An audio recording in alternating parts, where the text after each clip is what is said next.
Shalom. First and foremost, I want to give all praises, glory, and honor to Yahweh, Ba'Shem, Yahweh Shai, Ba'Shem, Rakwak, Kudash. I want to give double honors to the elder apostles of Great Millstone who rule well. Salutations and much love to the rest of you, Sir Akim, pushing the word in truth and sincerity. This is the cleric Izar coming to you with another lesson. I am continuing in my lot to bring you my ongoing series from excerpts of Hollywood, this factory of perverseness. Another observation of predictive programming and how art imitates life and vice versa.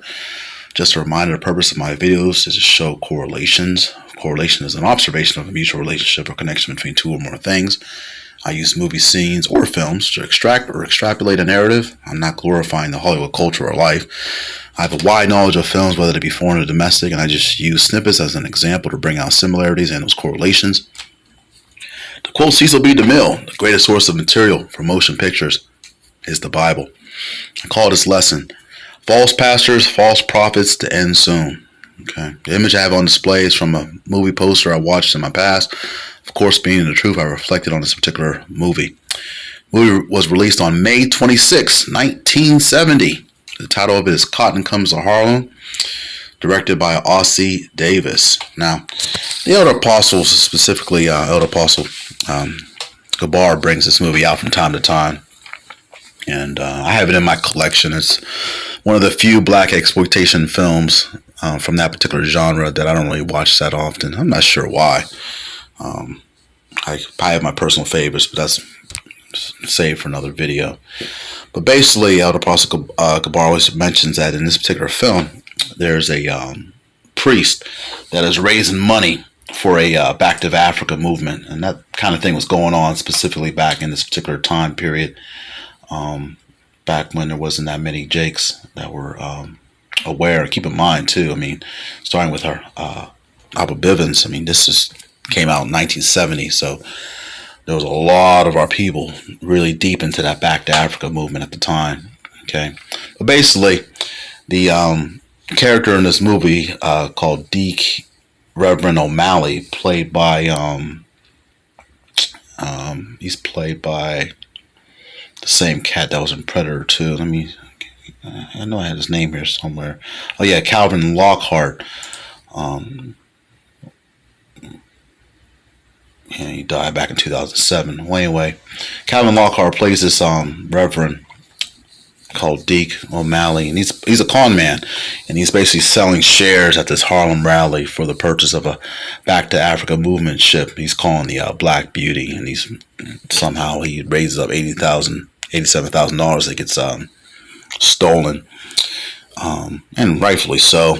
But when you get to the end of the film, pretty much his fraud of the whole con is put out there in front of the whole congregation, and he's told that he could have been a Marcus Garvey or Malcolm X, but instead he chose to be just a petty con man or thief who exploited the ordinary people. And basically the audience or the congregation basically turned their back on him and walked out on him. And basically that's what's going to happen to all these pastors coming soon here with this truth that's basically been spilling out into the streets, if not the internet. And when I think about, the prosperity movement and so many different pastors out there and preachers that just take their congregation for what it's worth and taking for the money, it's just, it's part of the scriptures. It was bound to happen. Specifically for the 2/3 to be led astray. Man, at one point I was a Baptist first in the late 70s, early 80s, and later on a Methodist in the late 80s, early 90s. And by the time I went to college, I might have went to maybe one church service even then. And I even had a roommate that was really, really into the scriptures. And we kept in touch even after college, but he just passed away last year. Well, anyway, but back to these preachers and pastors that are con men and basically thieves. The scriptures talk about this. When you read in the book of Titus, starting at chapter 1, it talks about the correction of the false teachers. And I'm getting Titus chapter 1, verse 10, points in verse 11. For there are many unruly and vain talkers and deceivers, especially they of the circumcision. And when it speaks of the circumcision, that's mean the the ones that are circumspect, the ones that are actually know that they're Israelites. Reading on, verse 11, whose mouths must be stopped, who subvert whole houses, teaching things which they ought not. And that's basically, going in, besides the prosperity movement, just teaching the congregation everything's going to be okay, and that, especially that when it comes to that rapture doctrine, that you're not going to be here for the MOTB, the tribulation and so forth, and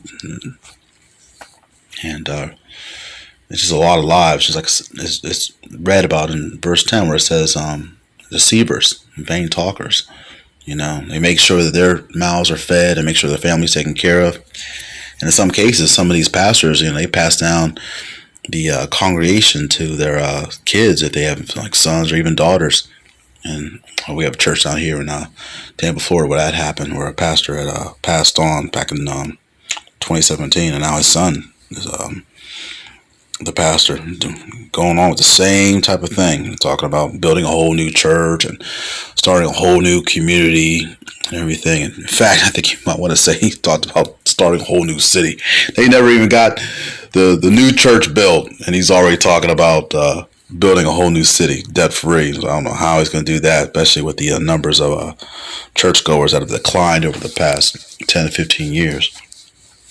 But reading on in Titus 1, verse 11, it says, whose mouths must be stopped, who subvert whole houses, teaching things which they ought not, for filthy lucre's sake. Now, filthy lucre, that's money. Okay? They got these videos that popping up, and they got all, especially when the pandemic hit, they had a lot of online teachings and things that's going on, and making sure that they were getting their tithes and their offerings and having different types of funds for different types of purposes and so forth, and just to make themselves rich. But as far as feeding the congregation with the real truth, they're not about that. Okay. If anything, they're scattering the sheep.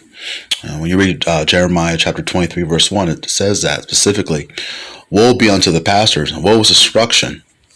All right, just like in this film, Calling Comes to Harlem, Deke O'Malley, man, by the time the movie comes to a wrap, to a close, he's done for. And that's what's going to happen in real life to a lot of these pastors and preachers. They're not teaching people about the dietary law. They're not teaching them about who they are.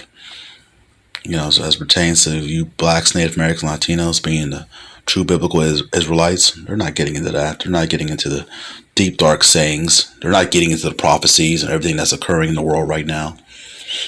Let me read that again. Jeremiah chapter 23, verse 1. Woe be unto the pastors that destroy and scatter the sheep of my pastor, saith Yahweh Bashem Yahushai. Okay. And like I said earlier about the whole prophecies, they speak of their own mind and their own heart. I'm talking about everything's going to be okay and so forth. And it's just all lies, and basically a lot of things that are going to happen in the world, they're just not bringing it out, especially when it comes to current events. And Jeremiah spoke about this too in his 29th chapter, starting at verse 9. So Jeremiah 29, verse 9 reads, for they prophesy falsely unto you in my name. I have not sent them, saith Yahweh Shai. And see, they prophesy these falsehoods, and the Most High hasn't sent them. And also shows too, and I'm going to get that later on in my closing, that there are signs to show you how and why we're in that end times, because of the true doctrine going out. Okay, but that's only for the few, the small remnant from the house of Israel that were called. It's only a small amount. It's only 144,000. Okay, and there's people that have gotten the truth and they've fallen out before because they weren't made of the elect, or they weren't ordained at the beginning of time to hold on to this truth. When you read Matthew chapter 22, verse 14, it reads, for many are called, but few are chosen. Okay. This is going to, and specifically not going to come from a lot of wealthy individuals. I mean, and I'm sure we have some brothers that are in the truth that have a little money, but not to compare to like the elite or the elite bankers. Okay. But as far as all of these televangelists and so forth, and especially if they're of the stock of Jake, they're not going to have the truth, or they're not going to be willing to give up that bag to actually tell the congregation the truth. When you read 1 Corinthians chapter 1, verse 26, it speaks of that. For ye see your calling, brethren, how that not many wise men after the flesh, not many mighty, not many noble are called. All right, see that? Not many noble are called. And that nobles talk about that a certain class of people that have had the riches bestowed onto them generational wise. All right. Because that's really a true sign of wealth, being able to have that generational wealth. And we're going to have that in the kingdom. But as of right now, I mean, there's so few and far between. And there's even members of my family who don't still understand that. And but as far as the small remnant that were called and actually heard that call, it's not going to turn onto void, or not going to be replicable. When you read Romans chapter 11, verse 29, it speaks of that. For the gifts and the calling of the Most High are without repentance. All right. And so basically, for the people that were called, they were all, like I said, they were already ordained from the beginning of the world.